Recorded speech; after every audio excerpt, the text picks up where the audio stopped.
രക്തസാക്ഷി വിഷ്ണുവിന്റെ സഹോദരനും CPM പ്രവർത്തകനുമായ വിനോദ് കോൺഗ്രസിലേക്ക് വിഷ്ണുവിന്റെ കുടുംബത്തിനായി പിരിച്ച രക്തസാക്ഷി ഫണ്ടിൽ തട്ടിപ്പ് നടന്നു എന്ന് ആരോപിച്ചുകൊണ്ടാണ് വിനോദ് CPM വിടുന്നത്. രക്തസാക്ഷി കുടുംബത്തോട് പാർട്ടി നീതി കാണിച്ചില്ലെന്നാണ് വിനോദിന്റെ ആരോപണം. CPM-ലെയും BJP-യിലെയും അനാഭിമതരെ തിരഞ്ഞെടുപ്പിന് മുൻപ് പാർട്ടിയിലേക്ക് എത്തിക്കാനും കോൺഗ്രസിൽ നീക്കം നടക്കുന്നുണ്ട്. അതേസമയം കുഞ്ഞികൃഷ്ണൻ വിഷയം അടഞ്ഞ അധ്യായമെന്നാണ് CPM-ന്റെ നിലപാട്. എന്നാൽ പയ്യന്നൂർ പോലെയുള്ള CPM കോട്ടയിൽ കഴിഞ്ഞ ദിവസം ഇത്രയിലധികം ആളുകൾ കുഞ്ഞികൃഷ്ണന് പിന്തുണയുമായി എത്തിയതിന്റെ ഞെട്ടലിലാണ് CPM ഉള്ളത്.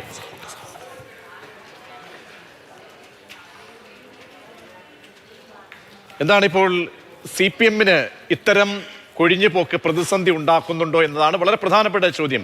കുഞ്ഞികൃഷ്ണന് പിന്നാലെ ഇത്തരത്തിലൊരു നീക്കം തിരുവനന്തപുരത്ത് നിന്നും, അതും തിരുവനന്തപുരത്ത് പ്രധാനപ്പെട്ട CPM-ന്റെ കോട്ടയായ വഞ്ചിയൂർ ഭാഗത്ത് നിന്നും രക്തസാക്ഷി ഫണ്ടുമായി ബന്ധപ്പെട്ട് അതിനെ ചൊല്ലി മറ്റൊരു സഖാവ് കൂടി പാർട്ടി വിടുമ്പോൾ അതിനെത്രത്തോളം പ്രാധാന്യം ഉണ്ട് എന്ന് നമുക്ക് വിലയിരുത്താം. അമൽ തേനമ്പറമ്പിലും AK സ്റ്റെഫിനും തിരുവനന്തപുരത്തും ചേരുകയാണ്. അമൽ, 2008-ലാണ് വിഷ്ണു കൊല ചെയ്യപ്പെടുന്നത്. അതിനുശേഷം 18 വർഷം കഴിയുമ്പോൾ ആ രക്തസാക്ഷി കുടുംബത്തിൽ നിന്നുള്ള വിഷ്ണുവിൻ്റെ സഹോദരനാണ് പാർട്ടി വിടുന്നത്. അപ്പോൾ ഇത് CPM-നെ സംബന്ധിച്ച് വലിയ തോതിൽ പ്രതിരോധമുണ്ടാക്കുന്നതാണ്. പ്രത്യേകിച്ച് ഞാൻ ആമുഖമായി പറഞ്ഞതുപോലെ വഞ്ചിയൂരാണ് പാർട്ടിയുടെ പ്രധാനപ്പെട്ട തിരുവനന്തപുരത്ത് ഒരു കോട്ടയാണ്. അവിടെ നിന്നൊരു വ്യക്തി പാർട്ടിക്ക് പുറത്തേക്ക് പോകുമ്പോൾ അതിൻ്റെ കാരണം കൂടി ഇതാണെന്ന് പറയുമ്പോൾ എത്രത്തോളം ചലനമുണ്ടാക്കുന്നതാണ് അമൽ? തിരുവനന്തപുരത്തെ CPM-ൽ പലവിധത്തിലുള്ള പ്രശ്നങ്ങളുമുണ്ട്. ഇതൊക്കെ ഉള്ളപ്പോൾ പോലും തദ്ദേശ തെരഞ്ഞെടുപ്പിൽ കോൺഗ്രസും BJP-യും എല്ലാം വലിയ നേട്ടം കോർപ്പറേഷനിലേക്ക് ഉണ്ടാക്കിയപ്പോൾ പോലും വഞ്ചൂർ ഇളകാതെ നിന്നൊരു കോട്ടയാണ്. IP ബിനുവൊക്കെ അപ്പുറം തോറ്റുപോയപ്പോഴും ഈ വഞ്ചൂർ ബാബു ഇവിടെ നിന്ന് ജയിച്ചു വന്ന ഒരു സ്ഥലമാണ്. പക്ഷേ അപ്പോഴും ഈ വിഭാഗീയ പ്രവർത്തനങ്ങളെല്ലാം മറികടന്ന് തന്നെയാണ്. അന്ന് തന്നെ ചില പ്രശ്നങ്ങളൊക്കെ ഉണ്ടായിരുന്നു. ഇപ്പോൾ വിഷ്ണു ഈ പയ്യന്നൂരിലെ വിഷയം ഉണ്ടായ സമയത്ത് അവിടെ കുഞ്ഞികൃഷ്ണന് തുറന്നു പറച്ചിലുണ്ടാകുന്നു. അതിന് സമാനമായി തന്നെ ഇവിടെ ഒരു വിഷയമുണ്ടായിരുന്നു. പക്ഷേ വിഷ്ണു ഈ വിനോദ് ഇത് പല കാലത്തായി പറഞ്ഞുകൊണ്ടിരുന്ന കാര്യമാണ്. പക്ഷേ അതിന് വലിയൊരു പ്രാധാന്യം കിട്ടിയിരുന്നില്ല. പയ്യന്നൂരത്തെ വിഷയം ചർച്ചയായതോടുകൂടി വിനോദിന് ഇത് പറയാനൊരു വേദി ഒരുങ്ങി. വിനോദ് ഈ കാര്യങ്ങളെല്ലാം സ്റ്റെഫിനോടടക്കം അന്ന് തുറന്നു പറഞ്ഞതാണ്. ആ തുറന്നു പറച്ചിലിന് ശേഷം വിനോദ് എവിടേക്ക് പോകും എന്നൊരു ചോദ്യമുണ്ടായിരുന്നു. വിനോദിനൊരു സംരക്ഷണം ആവശ്യമുണ്ട്. പാർട്ടി കോട്ടയാണ്. അങ്ങനെ പാർട്ടിയിൽ നിന്നും വിട്ടുപോയി പുറത്തു നിന്ന് ഒറ്റയ്ക്ക് നിന്ന് പ്രതിരോധം സൃഷ്ടിക്കാനൊന്നും കഴിയില്ല. അപ്പോൾ ഏതെങ്കിലും ഒരു പാർട്ടിയിലേക്ക് പോകണം. അപ്പോൾ BJP-യിലേക്കാണോ പോക്ക് എന്നൊരു ചോദ്യം പല ആളുകളും ചോദിച്ചു. പക്ഷേ വിഷ്ണുവിൻ്റെ രക്തസാക്ഷിത്വം എന്ന് പറയുന്നത് ഒരു രാഷ്ട്രീയ ഏറ്റുമുട്ടലിൽ ഉണ്ടാകുന്ന സംഭവമാണ്. മാത്രമല്ല ആ ഒരു ഘട്ടത്തിൽ BJP-യിലേക്ക് പോകാൻ കഴിയാത്തൊരവസ്ഥ. അങ്ങനെ പോയാൽ എന്ത് രാഷ്ട്രീയം പറഞ്ഞ് പോകും എന്നൊരു പ്രശ്നമുണ്ട്. വിനോദിന് മറ്റെന്തെങ്കിലും താല്പര്യങ്ങളുണ്ടായിരുന്നു? വ്യക്തിപരമായിട്ട് വിനോദ് ഈ കായിക മേഖലയിലൊക്കെ നിൽക്കുന്ന ഒരു വ്യക്തിയാണ്. അതിൻ്റെ ഈ ഇൻസ്ട്രക്ടറൊക്കെയാണ്. അപ്പോൾ വ്യക്തിപരമായ മറ്റെന്തെങ്കിലും താല്പര്യങ്ങൾ അത് സെറ്റിൽ ചെയ്തില്ല പാർട്ടി, അങ്ങനെ എന്തെങ്കിലും ഒരു വിരോധം വെച്ച് കൂടി ഈ ഇങ്ങനൊരു തീരുമാനത്തിന് പിന്നിലുണ്ടോ? അതല്ല ഇതിൽ രക്തസാക്ഷി ഫണ്ടാണ് അതാണ് ഏറ്റവും നോവിച്ചത് എന്ന ഒരു വളരെ കൃത്യമായിട്ടുള്ള ഒരു തീരുമാനമെടുത്ത് കുടുംബത്തിൻ്റെ അടക്കം ഒരു അസന്നിഗ്ധമായിട്ടുള്ള ഒരു തീരുമാനം എടുത്തുകൊണ്ടാണ് അവർ മുന്നോട്ട് പോകുന്നത്? വിജീഷ്, ഇതിൻ്റെ പ്രശ്നം എന്ന് പറയുന്നത് രക്തസാക്ഷി ഫണ്ട് 10 ലക്ഷം രൂപ പിരിച്ചു. അത് കണക്കിൽപ്പെട്ട 10 ലക്ഷമാണ്. അത് അക്കൗണ്ടിലിട്ടു. അതിൽ 5 ലക്ഷം രൂപ കുടുംബത്തിന് കൊടുത്തു. ബാക്കി 5 ലക്ഷം ഈ പറയുന്ന തിരിമറി നടത്തി എന്നുള്ളതാണ് പറയപ്പെടുന്നത്. അത് എന്തിനുപയോഗിച്ചു എന്ന് ചോദിച്ചപ്പോൾ മറ്റ് ഒരു കേസിൽ വാദിക്കാനായി വക്കീൽമാർക്ക് കൊടുത്തു എന്നുള്ള വിശദീകരണം. അങ്ങനെയല്ലേ സ്റ്റെഫിനെ പറയുന്നത്? ഈ മറ്റൊരു കൊലപാതകം നടന്നു. ഒരു CPM അംഗങ്ങൾ പ്രതികളായിട്ടുള്ള ഒരു കൊലപാതകം നാലാഞ്ചിറയിൽ. അപ്പോൾ അതിൻ്റെ കേസ് ഇപ്പോൾ നടന്നുകൊണ്ടിരിക്കുക. അതിനു വേണ്ടിയിട്ടാണ് ഈ ഫണ്ട് ഉപയോഗിച്ചതെന്നുള്ളതാണ് മനസ്സിലാക്കാൻ കഴിയുന്നത്. പക്ഷെ പണം കിട്ടാത്തതിലല്ല, ഈ 10 ലക്ഷം കിട്ടാത്തതിലല്ല വിനോദിന്റെ പ്രശ്നം.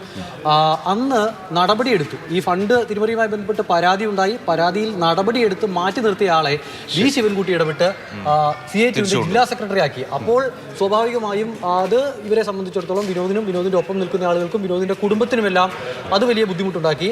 ആ വിഷയം തുറന്നു പറഞ്ഞു. ആ നടപടി പിൻവലിക്കണം, ജില്ലാ സെക്രട്ടറി ആക്കിയ നടപടി പിൻവലിക്കണമെന്ന ആവശ്യം പല ഘടകങ്ങൾ ഉന്നയിച്ചു. പക്ഷെ നടന്നില്ല. സ്വാഭാവികമായും പാർട്ടി വിട്ട് പുറത്തേക്ക് പോവുകയാണ്. അപ്പോൾ സുരക്ഷിത കേന്ദ്രം എന്നുള്ള നിലയിൽ കോൺഗ്രസിലേക്ക് മാറുന്നു എന്നുള്ളതാണ്. പക്ഷേ വിനോദിനെ സംബന്ധിച്ച് ഒരു കാര്യം കൂടി എടുത്തു പറയാനുള്ളത്, അത് ഈ സ്പോർട്സ് കൗൺസിൽ നേരത്തെ സൂചിപ്പിച്ച പോലെ തന്നെ അത് അവിടെ ഉണ്ടായിരുന്ന ചില പ്രശ്നങ്ങളും ഉണ്ട് കേട്ടോ. അതായത് അദ്ദേഹത്തിന് അർഹിച്ച ഒരു പ്രാധാന്യം പരിഗണന കിട്ടിയില്ല.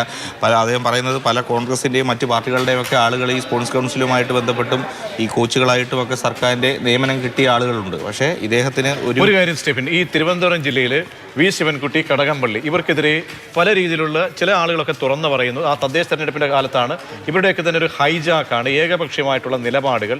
പല പാർട്ടി അണികളെയൊക്കെ തന്നെ അവർക്കൊക്കെ അർഹിക്കുന്ന പരിഗണന കൊടുക്കാതെ ചില ആളുകളെ ചില സെറ്റപ്പിൻ്റെയൊക്കെ പേരിൽ, ചില അല്ലെങ്കിൽ കൊടുക്കൽ വാങ്ങലിൻ്റെയൊക്കെ പേരിലൊക്കെ അവരെയൊക്കെ പ്രതിഷ്ഠിക്കുന്നു, അവർക്കൊക്കെ പരിഗണന നൽകുന്നു. അങ്ങനെ ഒരു പരാതിയുണ്ട്. അതിൽ പലരും പുറന്ന് പറയാൻ തയ്യാറാകുന്നില്ല. പക്ഷേ ഇപ്പോൾ ഈ കുഞ്ഞികൃഷ്ണൻ്റെ ഈ സംഭവത്തിന് ശേഷം അതിനൊരു വേഗത കൂടിയിട്ടുണ്ട്. അതൊരു ബൂസ്റ്റർ ഡോസ് എന്ന പോലെ എല്ലാവരും അത് മാനിച്ചുകൊണ്ട് ഇങ്ങനെ തുറന്നു പറയാം. അപ്പോൾ ഈ പറയുന്ന ഈ ചലനം അത് ഇനിയും അതിൻ്റെ ഇമ്പാക്റ്റ് ഇവിടെ കൊണ്ട് അവസാനിക്കുന്നില്ല എന്നാണോ?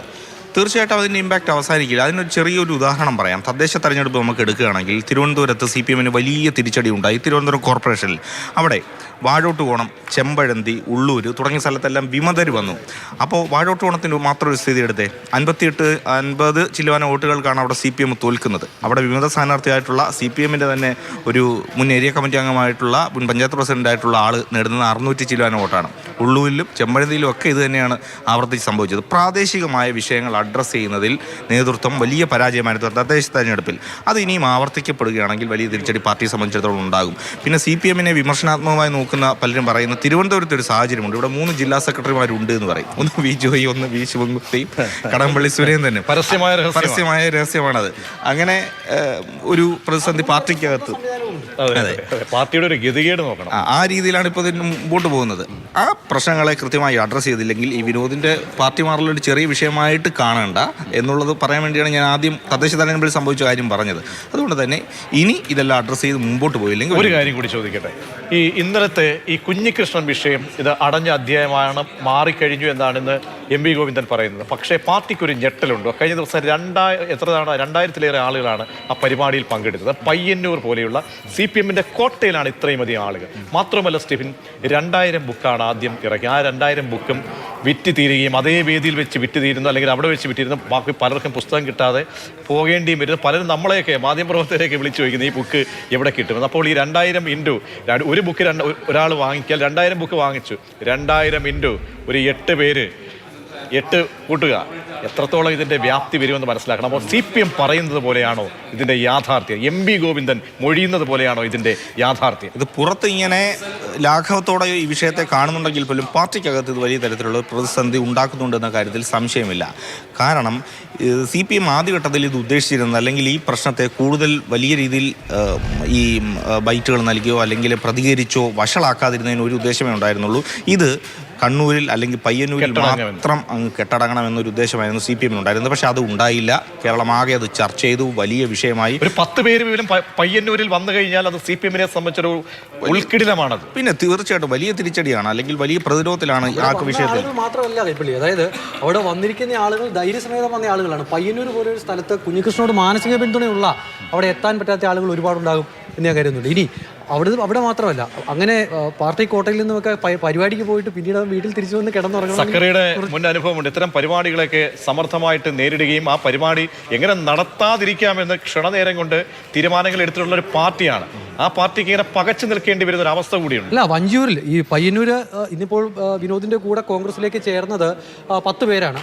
ഇനിയിപ്പോൾ ഒരു നയവിശദീകരണ യോഗം വഞ്ചൂരിൽ നടത്തും എന്നുള്ളതാണ് വിനോദ് പറഞ്ഞിരിക്കുന്നത്. കോൺഗ്രസിന്റെ പിന്തുണയോടെ ഒരു പരിപാടി നടത്തും. അന്ന് ഈ CPM-വുമായി ബന്ധപ്പെട്ട് നിൽക്കുന്ന നിരവധി ആളുകൾ കോൺഗ്രസിലേക്ക് എത്തും എന്നുള്ളത് പറയുന്നു. അപ്പോൾ അങ്ങനെയുള്ള ചലനമൊക്കെ ഉണ്ടാകുന്നത് തിരുവനന്തപുരത്താണ് എന്ന് നോക്കണം. കോൺഗ്രസിന് കേരളത്തിലെ ഏറ്റവും മോശം സംഘടനാ സംവിധാനമുള്ള ജില്ലകളിൽ ഒന്നാണ് തിരുവനന്തപുരം എന്ന ഒരു കാര്യം ചോദിക്കട്ടെ. ഈ വിനോദിന് ഭയമുണ്ട്. കാരണം ഇത്തരം ആളുകളെയൊക്കെ തന്നെ കയ്യൂക്കിലൂടെയും കയ്യാങ്കളിയിലൂടെയൊക്കെ തന്നെ മറുപടി നൽകുന്ന ഒരു പാർട്ടി, അല്ലെങ്കിൽ അങ്ങനെ ഒരു ചരിത്രമുണ്ട്. ഇപ്പോൾ തിരുവനന്തപുരം വരെ വഞ്ചൂര് എന്ന് പറഞ്ഞാൽ അറിയാം, കയ്യാങ്കളിക്കും കയ്യൂക്കിനും ഒക്കെയുള്ള ആളുകളൊക്കെ തന്നെ, പയ്യന്മാരും ഒക്കെ തന്നെ, മുതിർന്ന ആളുകൾ പോലും അതിന് മുന്നിട്ടിറങ്ങാൻ തയ്യാറായി നിൽക്കുന്ന ആളുകളൊക്കെ ഉണ്ട്. അങ്ങനെ ഒരു കോട്ടയാണ്. അവിടെ വിനോദിന് അങ്ങനെ ഒരു ഭയമുണ്ടോ, അതോ വിനോദിന്റെ കയ്യിലും ഒരു പിടിക്കുള്ള മരുന്നുണ്ടോ? അതായത് വിനോദിനെ അങ്ങനെ അങ്ങ് ഭയപ്പെടുത്തി മാറ്റി നിർത്തി ഒതുക്കി നിർത്താൻ കഴിയുന്ന ഒരാളല്ല. അങ്ങനെ ഒരു ഏറ്റുമുട്ടലിലേക്കൊക്കെ പോകാനുള്ള സാധ്യത വിനോദിന്റെ കാര്യത്തിൽ കുറവാണ് എന്നുള്ളത് വിനോദിനെ അറിയാവുന്ന ആളുകൾക്കറിയാം. വിനോദിന് നല്ല ബന്ധം ഉള്ള ഒരാളാണ് ആ മേഖല കേന്ദ്രീകരിച്ച്. മാത്രമല്ല, അങ്ങനെ ഒരു പ്രശ്നം ഉണ്ടാകാനാണെങ്കിൽ നേരത്തെ ഉണ്ടായേനെ. ഇത് വിനോദിനെ കായികമായി നേരിടാനാണെങ്കിൽ നേരത്തെ അത് ഉണ്ടായേനെ. അതിന് കാരണം എന്ന് പറയുന്നത് അങ്ങനെ നേരിട്ട് തകർക്കാൻ കഴിയുന്ന ഒരാളല്ല എന്നുള്ള ഒരു പ്രതീതി ഉണ്ട് വിനോദിന്. തീർച്ചയായും. അപ്പോൾ എടുത്തു പറയേണ്ട കാര്യം, രക്തസാക്ഷി ഫണ്ടാണ്. ആ ഫണ്ട് മുൻനിർത്തി മറ്റൊരു സഖാവ് കൂടി ഇന്ന് പാർട്ടി വിടുന്നു. കുഞ്ഞികൃഷ്ണന് പിന്നാലെയാണ് തിരുവനന്തപുരത്ത് തലസ്ഥാനത്ത് വഞ്ചിയൂർ പോലെ വളരെ പ്രധാനപ്പെട്ട CPM-ന്റെ കോട്ടയായ ഏരിയ കമ്മിറ്റിയിൽ നിന്നും 10-18 വർഷത്തിന് ശേഷം വിഷ്ണുവിൻ്റെ കൊലപാതകത്തിന് ശേഷം ആ കുടുംബത്തിലെ ആ വ്യക്തിയുടെ സഹോദരനാണ് പാർട്ടി വിടുന്നത് എന്ന് മനസ്സിലാക്കണം. അത് CPM-നെ സംബന്ധിച്ചോളം ചെറുതല്ല ആ പരിക്ക്.